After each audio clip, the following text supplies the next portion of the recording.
Olá, Oi, André. Pedro. Olá, Pedro, meus boa queridos noite. irmãos. Estou vendo o Rivelino, Humberto. Olha lá, o Paulo Vargas. Boa noite a todos.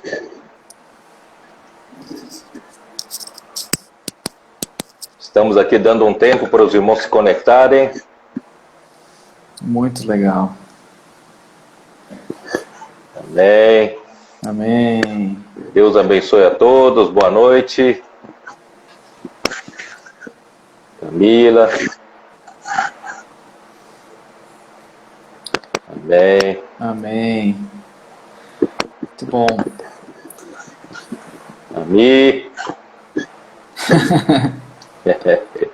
Berenice.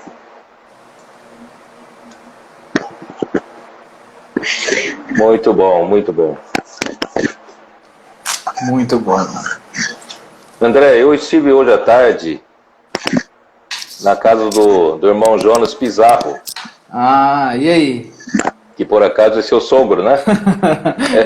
Como tá a recuperação dele? Tá boa? Ah, ele está com o braço direito imobilizado, mas está sem aquela dor, né? Graças a Ah, Deus. que bom, que ótimo. A Xana. Ah, a Xana entrou. Então, eu Melissa. falei. A Melissa também. Sim, e? Então, eu comentei sobre isso porque na saída ele me falou uma coisa que tem tudo a ver com essa transmissão, né? Com essa live. Aham. Ele falou assim que no domingo à noite, ele falou assim, está caindo a ficha para ele quando eu disse que não é que Deus tem amor, mas Deus é amor. Ele falou uma coisa tão simples como essa, mas nunca havia caído ficha e eu pensava ainda no amor como uma qualidade de uma pessoa, né, uma virtude, mas estou percebendo cada vez mais que o amor, né, é o próprio Deus, é a essência de Deus. Amém. Isso faz toda a diferença, né? E é o que a gente vai falar hoje, né, Pedro? Isso é o que a gente vai falar Exatamente. hoje, né? Tirar um conceito errado, né, até dos cristãos, né? Aham. Mas também dá esperança, né, Pedro, de uma experiência mais profunda. Com certeza, com certeza. Porque todas as religiões se preocupam apenas com o aspecto comportamental, né? Certo, certo. Essa religião, toda religião ensina a praticar o bem, vamos buscar as virtudes, vamos, né, ser bonzinhos, praticar boas ações, aprender a ser manso, aprender a ser humilde, né, aprender a amar as pessoas. Quer dizer, como se essas coisas fossem meras virtudes comportamentais. Certo, certo. E no plano de Deus é diferente, é isso que precisa cair a ficha. Né? Um cristão precisa cair a ficha. Deus não nos salvou, né, nos redimiu com o sangue de seu Filho e nos regenerou com o Espírito apenas para mudar de comportamento. É verdade, é verdade. Ele quer nos fazer mudar de vida. Amém. Também essa questão do amor dá muita... a gente pensa muito em sentimento também, né, Pedro? De ter aquela sensação quente, gostosa, mas também isso a gente precisa mudar, né, trocar a nossa... virar a chave, né, para uma outra percepção dessas coisas. Pois é. E essas coisas, por isso que já vamos entrando no assunto, né? Tá. Por isso que a 1 Tessalonicenses, capítulo 1, versículo 3, ele fala de um tripé, né, que nós estamos falando ao longo das mensagens dessa conferência internacional, que é fé, amor e esperança, esse tripé. E a vida cristã, ela não é simplesmente uma mudança de comportamento. Nós nós éramos grosseiros e agora vamos ser mais refinados. Nós comportávamos mais com ódio, aborrecíamos as pessoas, mas agora devemos amar, devemos ser carinhosos com as pessoas. Não é meramente uma mudança de comportamento. Isso ensina todas as outras religiões, menos o plano de Deus, a economia de Deus. Sim, sim. A economia de Deus é outra coisa. É isso que os cristãos precisam entender. Por isso que tudo começa pela fé. Pela fé. E a fé, conforme nós lemos em Hebreus capítulo 11, versículo 1, não sei se você ainda se lembra, nós lemos ali que a nossa tradução está assim: ora, a fé é a certeza de coisas que se esperam, a convicção de fatos que se não veem. Quer dizer, aqui já começa a explicar um pouco o que é o verdadeiro cristianismo. Eu não gosto dessa palavra, mas o que é verdadeiramente o que Deus quer dar para o homem. A fé é a certeza das coisas que se esperam, a convicção das coisas, de fatos que se não veem. A palavra certeza aqui, em grego, é hipóstasis, que é traduzido em Hebreus 1, ali logo no versículo 3, versículo 3, ali fala que Cristo é o resplendor da glória e a expressão exata do ser de Deus. Quer dizer, essa palavra ser é a mesma palavra para certeza. Então, o ser de Deus é a substância de Deus. O que Deus é na sua essência é sua substância.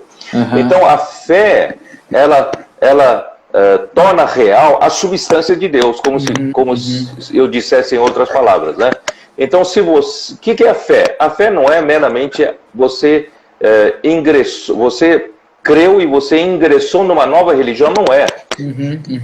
A fé te dá a capacidade de tornar real a substância de Deus, as coisas de Deus. Uau. Quer dizer, o que entre nós, seres humanos, aqui na Terra, não tem, nós podemos buscar pela fé lá com Deus. Amém. Então, a fé é a convicção das coisas que se não veem.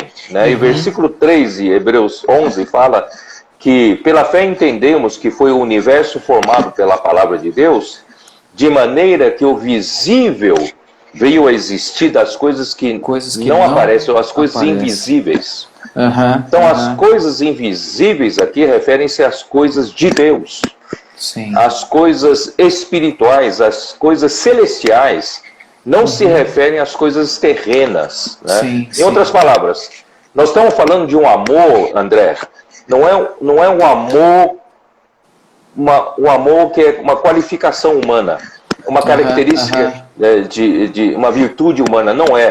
Esse amor que estou me referindo é um amor ágape, é um amor que só existe em Deus, pois só Deus é amor ágape. Então, não é uma questão de, eu não tenho amado a minha esposa adequadamente, ou amado as pessoas adequadamente, eu preciso me mudar de comportamento e começar a amar mais. Não, esse amor não tem aqui entre nós. Você vai ter que buscar lá com Deus. Amém. E como você vai buscar lá com Deus? É, na verdade, Pedro, a nossa chance. Não é uma questão de esforço humano para atingir, para buscar, ou até mesmo a gente se engana com a conduta, mas na verdade usar essa habilidade de nos levar para essa região invisível para tocar uma coisa que nem o nosso alfabeto consegue explicar, É uma coisa muito grande. Porque os cristãos ainda têm essa ideia de que o cristianismo é uma religião, uma das religiões. Não é verdade. Você, quando você creu em Jesus, você recebeu uma fé. E essa fé te dá acesso as coisas de Deus. Amém. As outras religiões, elas buscam aprimorar o comportamento pelas coisas que tem aqui na Terra. Tem entre os seres humanos. É verdade, é verdade. Mas a religião cristã, vamos dizer assim, eu não gosto dessa palavra, mas a religião cristã, ela faz você buscar as coisas que não tem aqui na Terra. Amém, amém. Você tem acesso pela fé às coisas de Deus, né? Puxa, então, lindo. Então o amor, né? O amor não é uma coisa que está disponível aqui na Terra. Esse amor ágape. Né? Tanto é que em grego, no texto secular, na literatura grega, não é raramente usada essa palavra ágape. Essa palavra ágape é quase que exclusivamente, né, de Deus, o amor de Deus, né, uma coisa exclusiva de Deus. Portanto, né, por isso que eu comecei por aí, né, o seu sogro Jonas Pizarro, e falou que finalmente está caindo a ficha. Você vê, ele que tem dezenas de anos de experiência de vida cristã, né, imagina quantos outros, né, têm ainda esse conceito de o amor é meramente uma questão comportamental. Então nós vamos entrar por aí, viu? Tá André? bom. Vamos lá. Vamos lá. Já então, começou muito forte. Então, pela fé, né, é por isso que Paulo fala em Colossenses 3, né, buscai as coisas lá do alto, porque essas coisas não tem aqui na terra.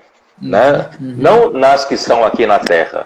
Pensar as coisas lá do alto, não nas que são aqui da terra, porque nós já morremos com Cristo, né? O nosso homem natural já morreu com Cristo, nós já estamos em Cristo, né? A nossa vida está em Cristo ou em Deus. Portanto, essa é a realidade cristã, né? Precisamos aprender a religião cristã não é uma mudança comportamental, mas é buscar pela fé as coisas lá com Deus. Só Deus tem, e Deus é amor. Aleluia. Amém. Né? Pedro, mas olha, então, a fé... tornando simples, essa live que a gente está fazendo hoje, os irmãos que estão presentes buscando essa palavra, na verdade é uma busca não por um conjunto de orientações religiosas ou por frases para poder falar, mas na verdade o coração desses irmãos que estão na live hoje é de buscar essa fé, é de buscar essas coisas lá do alto, porque sabem que essa palavra profética é o que tem tornado isso real para nós. Isso. E você vê, para a gente ganhar um pouco de tempo, porque não temos todo o tempo do mundo para explicar isso, na mensagem 3, na mensagem 11, eu falei um pouco do labor de amor dos apóstolos, né? Sim. Você vê que fez Paulo e Silas e depois o Timóteo largarem tudo, né? Paulo, inclusive, tinha uma alta posição no judaísmo. Ele, né, ele era um dos jovens mais promissores ali, né? Que estudaram aos pés de Gamaliel. Então, ele tinha todo um futuro maravilhoso ali, tinha todo o respaldo do sinédrio, do sumo sacerdote, quer dizer, ele tinha um futuro brilhante. Mas quando ele viu o nosso Senhor Jesus Cristo e creu no Senhor Jesus Cristo, ele viu que essa é a coisa de outro mundo, não é buscar ser bonzinho aqui na terra, né? Procurar cumprir a lei, praticar a lei, observância da lei. Ele era super radical nisso, era zeloso das tradições de seus pais, mas ele mudou radicalmente. Então essa experiência da fé, ele percebeu que pela fé, não é nem pela lei, a lei não consegue levar você até a buscar as coisas lá de Deus, né? Você consegue buscar a lei relativa a Deus, mas não a natureza de Deus. Então, ele percebeu isso, e então ele percebeu que quando ele creu em Jesus, ele começou a ter acesso às coisas da vida de Deus, às coisas da natureza de Deus. Isso que fascinou ele. Por isso que ele falou, eu considero tudo aquilo que eu considerei precioso para mim, o judaísmo, minha posição, minha busca, esse meu zelo, mas agora eu jogo tudo fora por amor, por causa da sublimidade do conhecimento de Cristo. Agora, finalmente, ele conheceu uma coisa sublime, porque não é uma religião comportamental, mas ele descobriu que agora, pela fé, ele tem acesso ao próprio Deus. Amém, amém. Na própria natureza de Deus. Né? Então, Pedro, isso... como que será que foi, assim, ele foi para um lugar onde pouquíssimas pessoas foram na sua percepção espiritual. E aí ele tem que voltar e falar esse tipo de palavra. Ele deve ter dedicado muito, né, do seu tempo, do seu esforço para tornar isso real para aquelas pessoas que tinham muito pouca condição de não é nem entender, mas no ambiente que eles estavam, como que eles iam tocar uma palavra tão elevada, né? Então Paulo realmente se dedicou através disso, né, do que ele tocou. Deus teve uma especial misericórdia e graça sobre Paulo. Né? Nós temos que dar graça a Deus por esse apóstolo. Ele teve essa graça de entender os mistérios de Deus. Amém. Ele recebeu a revelação maravilhosa, isso é difícil, né? Maravilhosa, e ele conheceu a economia de Deus, o plano de Deus. Né? Sim, ele sim. foi até... Né, foi arrebatado ao terceiro céu. Eu já falei para vocês que um dia, caminhando, tendo comunhão com o Senhor, caminhando aqui na estância, eu perguntei para o Senhor, Senhor, me leva para o céu, só dá uma olhadinha, eu só quero dar uma olhadinha, um segundo só, né? E o Senhor falou, não, você tem um espírito e você tem a fé, que Amém. Tem acesso às minhas coisas, viva pela fé. Né? Amém. Então, Amém. assim, o que eu quero dizer é o seguinte, que Paulo, por causa dessa mudança radical, ele passou a não medir mais esforços para pregar esse evangelho. Certo, certo. Ele pagou todo o preço do mundo. O judaísmo que ele seguia com tanto zelo, agora é o que persegue ele com todas as forças. Né? Tanto é que quando ele foi para Tessalônica, né, ele falou assim no capítulo 2 de 1 Tessalonicense, ele falou assim, versículo 2, mas apesar de maltratados e ultrajados em Filipos, como é do vosso conhecimento, tivemos ousada confiança em nosso Deus para vos anunciar o Evangelho de Deus em meio a muita luta. Quer dizer, ele, de um lado, aqui são duas coisas. Uma coisa é que ele, apesar de ter sofrido, né, tanto lá em Filipos, ele não fez nada e foi encarcerado. Sim, ele levou muitos açoites, você imagina, açoites. Sim. Ele e Silas levaram muitos açoites e ainda foram levados para um cárcere, uma prisão de segurança máxima. E prenderam os pés deles no tronco. Né, e foi recomendado que não deixasse sair. Mas, então ele sofreu muito lá. Mas o que é que o motiva, saindo dessa situação de Filipos, ir para Tessalônica e pode acontecer tudo de novo? Né? Então, tiveram ousada confiança. Então, sabe? Então, essa força vem de Deus. Amém. Agora, não é mais uma religião, não é um zelo pela religião. Agora, é Deus que dá força. Né? Porque ele teve acesso pela fé às coisas de Deus.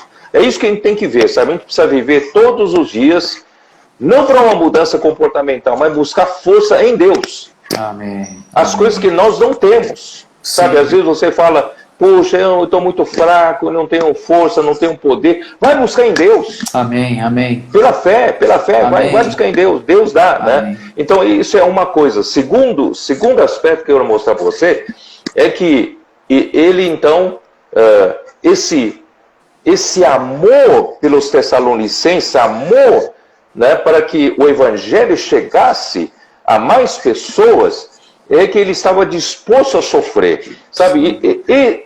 Essa é a manifestação do amor que a gente está falando. Amém. Não é um amor comportamental, mas Deus o encheu tanto os apóstolos que o coração deles estava cheio de amor pelas pessoas, pregando o evangelho pelas pessoas, entendeu? Amém. Não mediu esforços, né? E muitas pessoas vão fazer uma obra missionária, vão fazer um trabalho, né? Alguns, né? Eu não digo todos, alguns até, eu vou até vocês, eu ajudo vocês, mas vocês, né, me pagam passagem, me pagam hotel de boa qualidade, né, me pagam cachê, né, tal. E Paulo, ele falou assim no versículo 7 de 1 Tessalonicenses 2, embora pudéssemos, como enviados de Cristo, exigir de vós a nossa manutenção. Sim, mas sim. Ele foi para lá sem exigir nada disso. Ele não exigiu manutenção, não exigiu uma boa comida, não exigiu um bom hotel, não exigiu, né, que fosse recebido no hotel 5 estrelas, bom auditório, com uma boa acústica, não.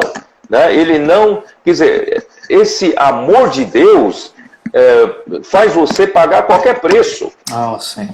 Você não faz nada disso com uma retribuição. Amém. Né? Pelo contrário, todavia nos tornamos carinhosos entre vós, qual mãe que acarinha, que acaricia os próprios filhos. Quer dizer, ele nunca viu os Tessalonicenses pela frente, e por 3 sábados que ele pregou o evangelho para eles, e já desenvolveu essa relação de amor, né, de mãe que cuida dos filhos. Você, André, você tem 2 gêmeas. Tem. Né? A sua mulher, a Débora, né, o amor da mãe pelas filhas, sim, é uma coisa indescritível. É Deus quem deu. Deus que deu. É uma coisa assim, sabe, humanamente não dá para você explicar. É uma ligação tão forte, e que você também como pai tem. Sim, né? sim. O pai mais fraco que a mãe. A mãe sempre tem uma ligação mais forte, um vínculo mais forte. Mas quem que desenvolveu esse vínculo de Paulo com os Tessalonicenses? Eu pergunto para você. É verdade. Foi o amor de Deus. Amém, amém. Então não é comportamental, é o próprio Deus. Amém, né? Amém. E não só isso, ele não foi lá para buscar realização, sucesso de uma obra religiosa. Sim, sim. Ele não foi buscar fama. Ele não foi buscar ser conhecido entre as pessoas. Ele não foi buscar, né, o apoio, seguidores, por ser um bom orador, por ter boa eloquência. Nada disso. Nada disso. O coração dele era puro, né? Como ele diz assim, pois a nossa exortação, versículo 3, não procede de engano, nem de impureza, nem se baseia em dolo. Pelo contrário, visto que fomos aprovados por Deus, a ponto de nos confiar a Ele o Evangelho, assim falamos, não para que agrademos a homens, e sim a Deus que aprova o nosso coração. Quer dizer, é um coração tão puro, não tem nenhuma outra intenção. Sim. Não é buscar reconhecimento, não é buscar louvor, elogio, não é buscar fama, popularidade, não é buscar a realização de uma obra particular dele. Ele estava ali porque o amor de Deus o encheu e inundou. Ele pagava qualquer preço, e não só como mãe, viu, André? Aqui também fala como pai, né? Versículo 11 fala assim, sabeis agora que maneira como pai a seus filhos, a cada um de vós, exortamos, consolamos e admoestamos para vivermos e viverdes de modo digno de Deus, que vos chama para o seu próprio reino e glória. Né? Por quê? Porque o versículo 9 fala assim, porque vos recordeis, irmãos, do nosso labor e fadiga, e de como noite e dia labutando, para não vivermos à custa de nenhum de vós, vos proclamamos o Evangelho de Deus, que não exigiu sustento, não exigiu, né, que custeasse as suas despesas, não, procedia totalmente do amor. Esse é o amor, viu? Esse é o amor que nós estamos falando, o amor ágape. Amém. Pedro, nós que servimos, né, o Senhor também, esse é um grande princípio, né? Não buscar recompensa, reconhecimento, ou diferenciação, ou comparação, né?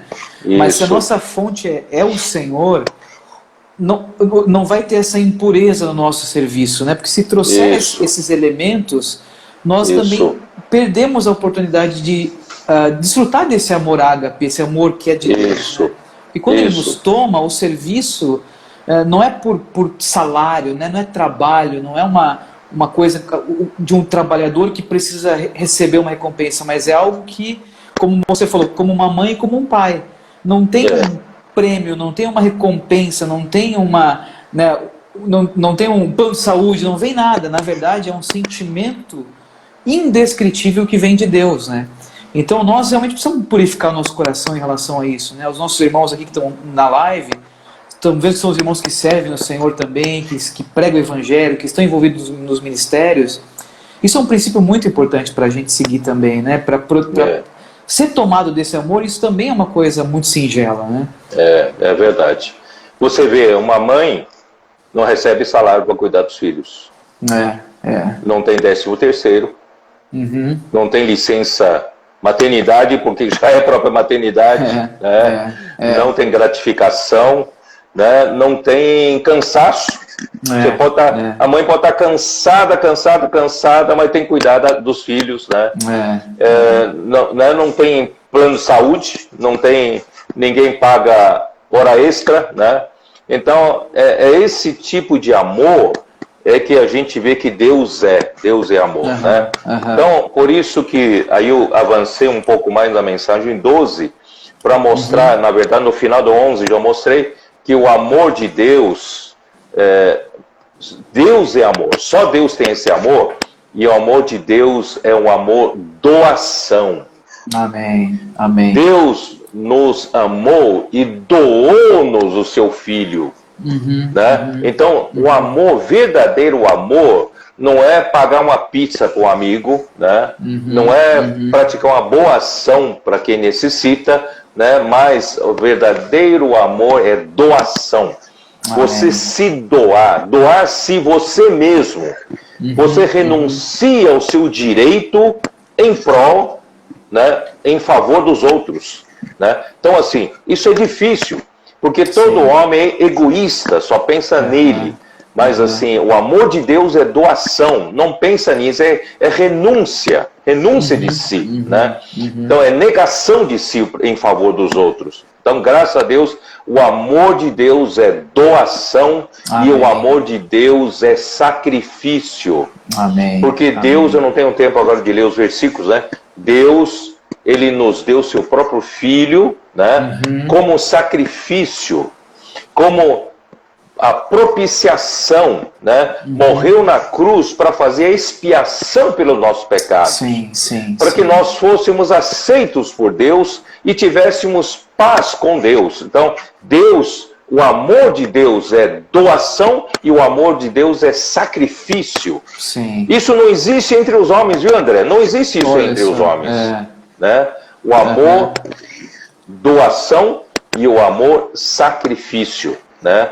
Então Deus nos amou a tal ponto que deu o seu próprio Filho unigênito, o único Filho. Deus não tem dois, é o único Filho, né? Ele deu para o quê? Para que nós, para todo aquele que nele crê, né, não pereça, mas tenha vida eterna. Então, com esse amor que recebemos pela fé, nós buscamos lá com Deus essa substância de Deus, que é a essência de Deus, e vivemos por ela. E é com esse amor é que nós devemos amar os irmãos, amar as pessoas, amar a sua esposa, o seu marido, seu familiar, não com o seu amor, porque o seu amor, quando não é correspondido, você reclama. Quando não é retribuído, você para de amar, não é isso? Mas o amor de Deus, o amor doador, o amor sacrifício, certo? Amém. Bom, aí exige, né, Pedro? Não exige nada. Não, o amor de Deus não tem aquelas... Pode continuar. Por isso que lá em Levítico, esse já era um velho mandamento. Amarás ao teu próximo como a ti mesmo. Né? Qualquer ser humano sabe que a pessoa que esse ser humano mais ama é ele mesmo. Sim, a verdade é essa, não é isso? Você fala, eu amo fulano de tal, eu amo ciclano de tal, mas a pessoa que você mais ama é você mesmo. Você está todo o tempo se defendendo. Você está todo o tempo buscando o teu benefício, buscando o melhor para você. Então, você ama você mesmo, mas se você amar o seu próximo como a você mesmo, você alcançou o objetivo do amor, né? O amor é doação, o amor é sacrifício. Muito bem. Pedro, quando você estava falando, eu só lembrei desse versículo rapidinho, que Efésios 5:2 fala também de andar em amor, né? Ele fala, andar em amor como também Cristo nos amou e se entregou a si mesmo por nós, como oferta e sacrifício a Deus em aroma santo. Então realmente, né? Em sacrifício mesmo. Pois é, sacrifício. E aí, vou avançar mais um pouco, né? Tá, legal. Em João 15, por isso que eu fiz questão de ler João 15 no domingo à noite. João 15, todo mundo sabe que é um capítulo que fala da videira verdadeira. Né? Jesus disse, eu sou a videira verdadeira e meu pai é agricultor, todo ramo que estando em mim e não der fruto, ele o corta, e todo que dá fruto limpa, para que produza mais fruto ainda. Né? Eu pergunto, que nós entendemos por fruto? Né? Que nós entendemos por fruto. Versículo 5, eu sou a videira, vós os ramos, quem permanece em mim e eu nele, esse dá muito fruto, porque sem mim nada podeis fazer. Não é isso? Então, mas a minha pergunta, aqui ó, aí o versículo 7, se permanecerdes em mim e as minhas palavras permanecerem em vós, pedireis o que quiserdes e vos será feito. Nisto é glorificado o meu Pai, em que deis muito fruto, para vos tornareis os meus discípulos. Então, que são esses frutos dessa videira verdadeira? Né? Então, eu sempre, quando a gente lia esse capítulo, sempre eu fui ensinado que dar fruto aqui é também fruto do evangelho que eu prego, né? As pessoas que eu ganho para o Senhor, as pessoas que eu cuido, que eu apacento, né? Esses são os muitos frutos, e esses frutos devem ser frutos que permanecem, né? Então, isso glorifica o Pai. Não está errado isso, não está errado, tá? Não está errado. Mas, se você olhar com cuidado esse capítulo, você vai ver que fruto é esse, porque logo depois que ele fala assim, ó, nisso é glorificado o meu Pai, versículo 8, em que deis muito fruto e assim vos tornareis meus discípulos. Aí ele fala assim, como o Pai me amou, também eu vos amei, permanecei no meu amor. Quer dizer, ele já começou a dar dica. Então, o que é esse fruto dessa videira? Ele já começa a apontar para o amor. Se guardardes os mandamentos, que mandamentos são esses? Né? Eu também a mim foi ensinado que esses mandamentos são guardar a palavra do Senhor, né? Toda vez que eu leio a palavra, eu ouço a palavra profética, eu devo ouvir, guardar, praticar essa palavra. Sim, não tem erro. Mas esses mandamentos aqui são mais específicos, tá? Eu vou ler para você. Permanecer no meu amor, tá? Depois fala do mandamento, permanecer no meu amor, assim como também eu tenho guardado os mandamentos de meu Pai, e no seu amor permaneço. Então, que mandamento é esse? Está relacionado com o amor. Tenho-vos dito estas coisas para que o meu gozo esteja em vós e o vosso gozo seja completo. Irmão, não tem coisa melhor do que você realmente doar-se às pessoas pelo amor. Amém. As pessoas, os filósofos, né, uma vez escutei um debate, né, entre os filósofos sobre o que é a felicidade. O homem está à busca da felicidade. Então, para muitos, né, diziam eles, os filósofos, que para muitos eram de você alcançar aquilo que você sempre sonhou, você sempre quis buscar. Então, essa é a busca da felicidade. Puxa,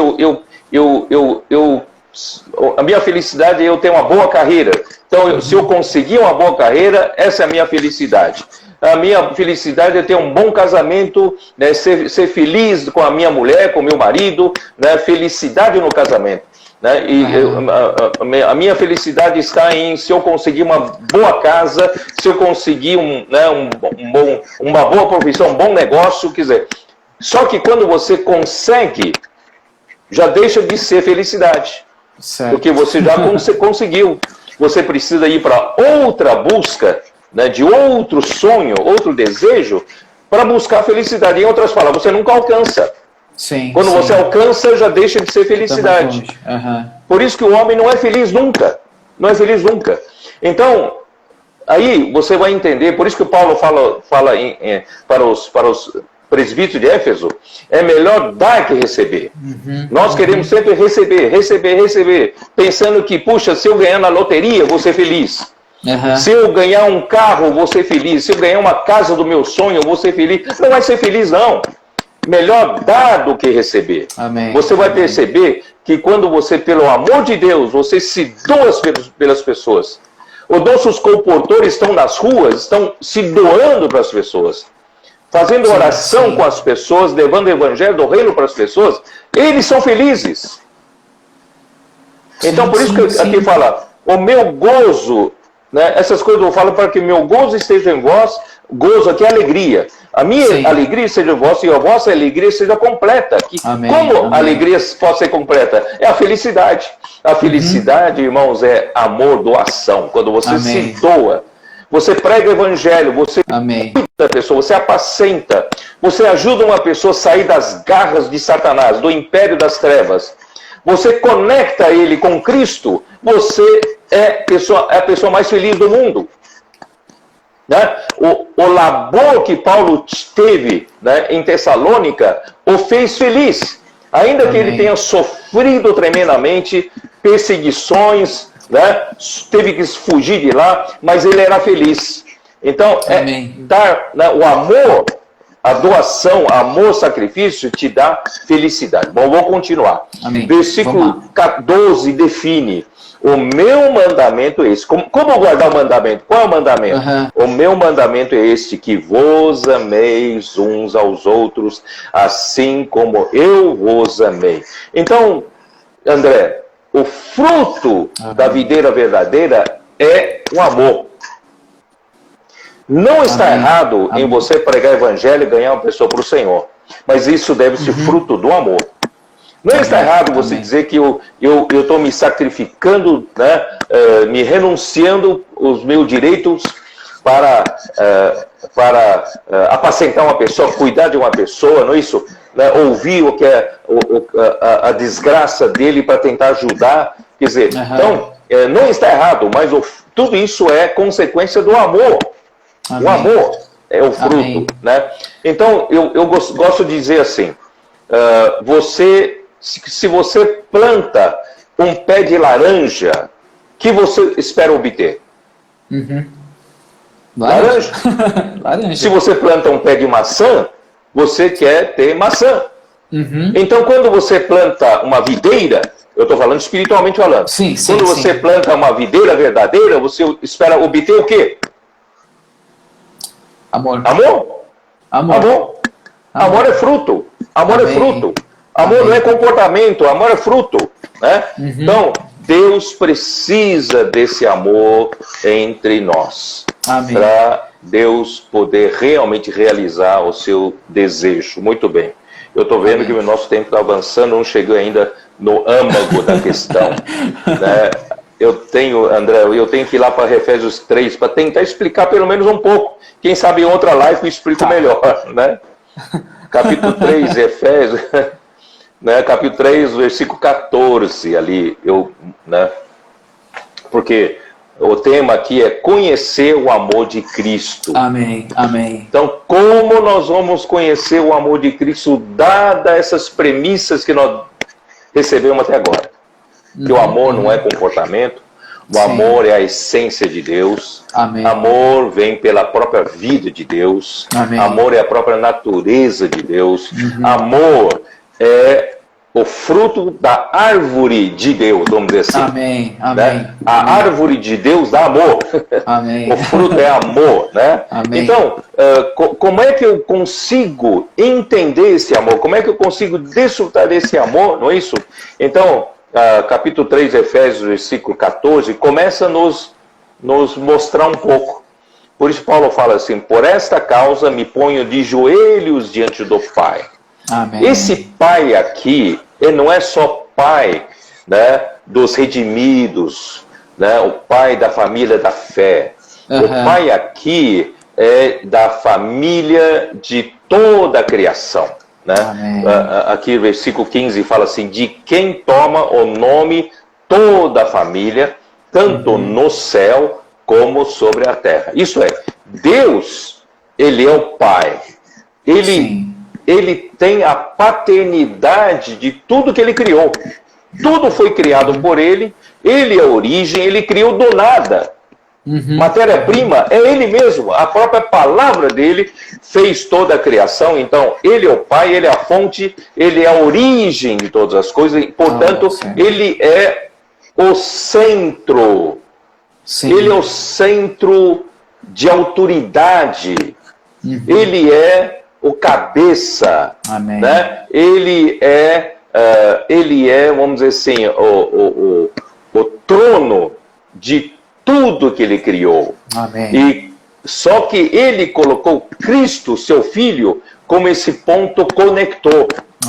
Porque Ele, como Deus Criador, Ele precisava de um conector que conectasse ao Deus Criador e criatura. Cristo é o único que possui essas duas coisas. Cristo é o Deus Criador, mas Ele também é criatura, Ele se tornou um homem. E Hebreus 9 fala que quando Ele se ofereceu a Deus pelo Espírito Eterno, então Deus já colocou esse fato da humanidade de Cristo na eternidade. E a eternidade não tem tempo, jogou para a eternidade passada.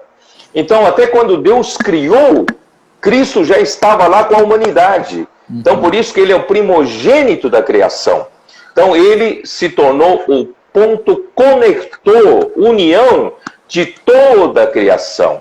Não só do mundo dos anjos, não só do mundo de todas as criaturas que Ele criou aqui na Terra, os animais, né, peixes, aves e tal. Ele também criou o mundo dos seres humanos e também hoje Ele é o Pai da família da fé. Né? Claro, também é o Pai de Israel, da família de Israel. Mas principalmente nesse outro nível, é o nível da nova criação, é a família da fé. Então Ele é o Pai de tudo. Por isso, todos nós temos que aprender a dobrar nossos joelhos a Ele. Oh, Senhor Jesus. Nós lhe devemos a submissão total. Quando Satanás quis se rebelar contra esse Pai, que é a fonte de tudo, ele se desconectou de Deus, ele está solto por aí. Por isso que ele está vivendo no mundo da corrupção, do caos, né? Da confusão, que um dia será varrido tudo para o lago de fogo que foi criado para ele. Então, mas nós, positivamente, todos nós, toda a criação do lado positivo, está conectado ao Pai. Por isso que nós precisamos aprender sempre ter esse coração de dobrar joelhos a Ele. Sempre nós lhe devemos submissão total. Por isso que toda vez que antes de eu falar uma mensagem, eu dobro meus joelhos ali na minha cama, ou num sofá, ou numa poltrona, mas ali eu dobro o joelho, eu falo: Pai, né, Senhor, Tu és aquele a quem eu dobro meus joelhos, Tu és a minha autoridade, sem Ti eu não sou nada, eu preciso estar conectado a Ti, né? Passa a Tua autoridade, manda para mim o que eu preciso fazer, sabe, eu preciso estar conectado contigo. Então esse é o primeiro ponto maravilhoso. Aí o segundo ponto é o seguinte, versículo 16: para que segundo a riqueza da sua glória vos conceda que sejais fortalecidos com poder mediante o seu espírito no homem interior, Como conhecer o amor de Cristo? Em segundo lugar, primeiro lugar é estar conectado com Deus, conectado com a autoridade de Deus, né? É de dobrar os joelhos, né? Colocar-se de joelhos diante do Pai. Em segundo lugar, nós precisamos que o nosso homem interior seja fortalecido com o poder de Deus. Amém. Porque nós ainda temos um homem exterior muito forte. A nossa alma ainda é muito forte, a nossa emoção é muito forte. Sobrepuja as coisas de Deus, às vezes, né? Em nós, né? Claro, não de Deus objetivamente. Sim. Então nós ainda somos um homem muito forte, egoísta, não é isso? Só pensa em si, né? Discute com as pessoas, tá? Então, colocando sempre nossa opinião, né? Insistindo em nossa opinião, nós somos muito fortes. Então nós precisamos, em primeiro lugar, você quer conhecer o amor de Cristo? Precisa pedir ao Pai que fortaleça com seu poder o nosso homem interior. Amém. Sabe o que é o homem interior? O homem interior é quando Deus, que está no Espírito que Ele nos deu no dia que nós cremos em Jesus, e o Espírito de Deus já vive no nosso espírito. Sim. E Deus quer que esse Espírito que vive em nosso espírito tome comando da nossa alma. A nossa alma tem três porções, três partes, que é a mente, emoção e vontade. Que todas as três partes estejam submissas ao Espírito de Deus que está no nosso espírito. Oh, Senhor. Por isso que exteriormente eu me pus de joelhos. Mas interiormente eu também preciso me pôr de joelhos. Sim, não é? Sim. Se a minha mente continua sendo forte, eu não estou me pondo de joelhos. Então minha mente, emoção e vontade precisa de poder de Deus para me submeter. Sim. Né? Então esse é o homem interior. O homem interior é quando o meu espírito comanda a minha alma. Amém. Amém.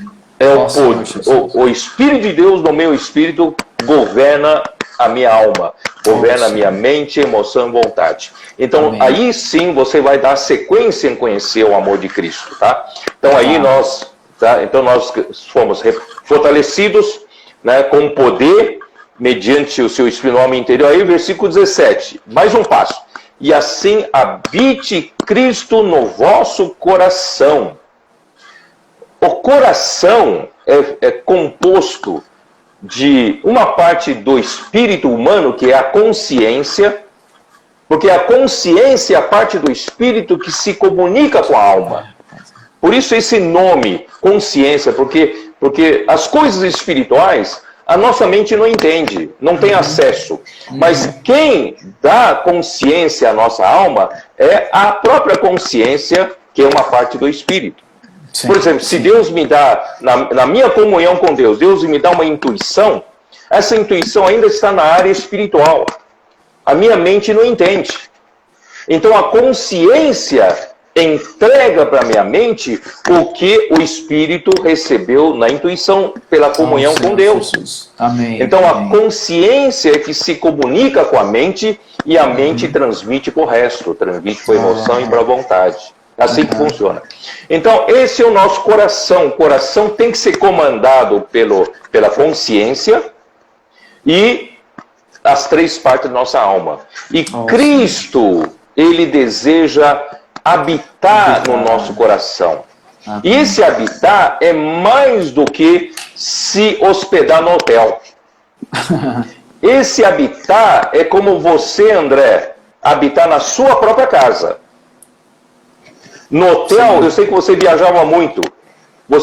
A empresa, boa empresa, pagava até hotel bom, 5 estrelas, 4 estrelas para você.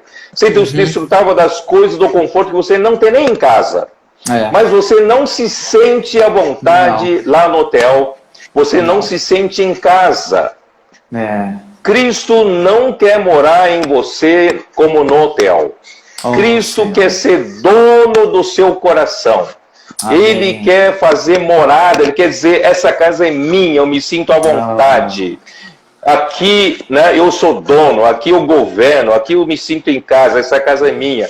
Você consegue dar para o Senhor essa casa, essa morada no seu coração? Ah, Senhor Jesus. Né? Claro. Então, quando Cristo habita no seu coração, fazendo casa, morada na sua casa, Ele vai o quê? Vai fazer você pela fé, porque são as coisas espirituais, coisas celestiais que você não tem aqui disponível aqui na terra. Pela fé, você vai estar arraigado e alicerçado no amor. Até a sua base, você vai chupar a seiva da raiz, que é amor. Você vai construir um edifício sobre o alicerce do amor. Amém. Porque Deus deseja fazer um edifício, uma planta cheio ou cheia de amor. Tá? Então aí começa a história do amor. Aí você começa a entender o amor de Cristo, a fim de poderes compreender com todos os santos qual é a largura, o comprimento, a altura e a profundidade. Mas aqui ele não fala de quê? A largura do seu carro você sabe, né? Medir. O comprimento da sua cama você sabe medir. Mas aqui fala largura, comprimento, altura e profundidade, mas não fala de quê? Na verdade, aqui fala das dimensões imensuráveis de Cristo. Você sabia que Cristo, ele tem dimensões ilimitadas e não dá para medir? Porque Efésios capítulo 1, 20 a 22, lá nos fala que Cristo é aquele que a tudo enche em todas as coisas. Enche em todas as coisas. Não tem um ponto nesse universo em que Cristo não encha. Sabe por quê? Se houver um território desocupado, então Cristo não pode ser cabeça sobre todas as coisas. E você sabe que qualquer vazio de poder deixa entrar outro poder, outro reino. Por isso que não pode haver um vazio no reino de Deus. Então Cristo é tudo em todos, por isso Cristo tem que ser imensurável, ilimitado. Largura, comprimento, altura, mas Cristo sendo imensurável, o amor dele também é imensurável, porque Senhor Jesus. Deus é amor e Cristo é o próprio Deus. Deus é amor. Por isso, em seguida, e conhecer. Só assim você vai conhecer o amor de Cristo, que excede todo entendimento. Amém. Para que sejais, aqui fala sejais tomados, não é a melhor tradução. Aqui é melhor sejais enchidos ou preenchidos. Né? King James atualizando fala preenchidos. Eu gosto mais de enchidos, sejais enchidos, como se enche um tanque, né? Que sejais enchidos de toda a plenitude. Então, quanto mais eu vivo nessas condições que eu relatei agora, e conheci junto com todos os santos, isso é coletivamente, não individualmente, junto com todos os santos, eu conheci as dimensões de Cristo e eu consegui conhecer o amor de Cristo, e assim Deus está enchendo-me com a sua vida e natureza, e eu vou me enchendo de amor, e esse amor vai virar uma plenitude em nós, na igreja. Esse é o ponto final da economia de Deus. É isso que eu queria passar para os ouvintes essa noite. Uau! Conseguimos, uau! E ele ainda termina, ele fala, né? Excede o entendimento. Não é pela compreensão que isso é palpável, é na verdade todo esse crescimento da vida, acessando essa dimensão e esses passos todos, a nossa mente curvada, o nosso coração preenchido pelo Senhor. A entrega é completa também, né, Pedro? Não é um sacrifício para provar esse amor, não é um pouco aqui, um pouco ali, mas é a hora que você se esvazia totalmente, então a gente pode ser totalmente enchido por essa plenitude. Graças ao Senhor por essa palavra essa noite. Muito, muito doce. Por isso, André, se alguém olhar para uma igreja verdadeira que pratica esse encher da vida de Deus, ele vai enxergar o amor. Tem que ver amor. Amém. Quem olhar para essa videira verdadeira tem que achar amor. Né? A nossa vida da igreja, ela tem que produzir amor. Produzir amor. Amém. Não Amém. é só falar, mas é produzir amor, né? Então, essa doação que os apóstolos tiveram em Tessalônica é um exemplo de doação, né? É manifestação do amor. Portanto, Amém. Deus precisa avançar mais entre nós, porque a sua vinda está muito próxima. André, toda vez que eu estou ouvindo esses dias que mais um país árabe está assinando acordo com Israel, me dá um frio na barriga, e um frio também na espinha, porque está se desenhando a possibilidade de fechar o grande acordo até 2023. Está se desenhando. Se isso acontecer, nós teremos a partir de 2023 mais 3 anos e meio só para nos prepararmos para sermos arrebatados. Senhor né? Jesus. Aí virá a grande tribulação por mais 3 anos e meio. Eu não quero estar aqui. Portanto, irmãos, nós temos que nos preparar hoje para viver essa realidade. Amém. Então, a vida da igreja que até agora nós víamos vivendo não será mais suficiente. Nós precisamos nos aprofundar mais nessa vida para essa manifestação do amor. Amém. Graças ao Senhor. Amém. Amém. Então, vou fazer uma oração, André, para finalizar, para eu poder gravar ainda. Né? Tá bom. Tá? Senhor, muito obrigado, Senhor, por essa noite. Senhor, nós só podemos te agradecer que não estamos em uma mera religião que prega o amor comportamental, mas Tu és amor, Senhor, e pela fé nós temos acesso a Ti, acesso a Tuas coisas, Senhor Jesus, e queremos compreender, junto com todos os santos, Senhor, o amor de Cristo, que é, Senhor, que excede todo entendimento, e que essa árvore da vida da igreja possa produzir frutos, que é o amor, ganhando muitas pessoas pelo amor, ganhando muitas e muitas pessoas, Senhor, fixando-se na Tua igreja para ser aquele dia os vencedores para trazer o Senhor de volta. Abençoa todos que estão nos ouvindo, em Teu nome. Amém. Amém. Tá bom? Eu posso encerrar? Pode. Muito obrigado, viu? Amém. Tchau, tchau. A todos.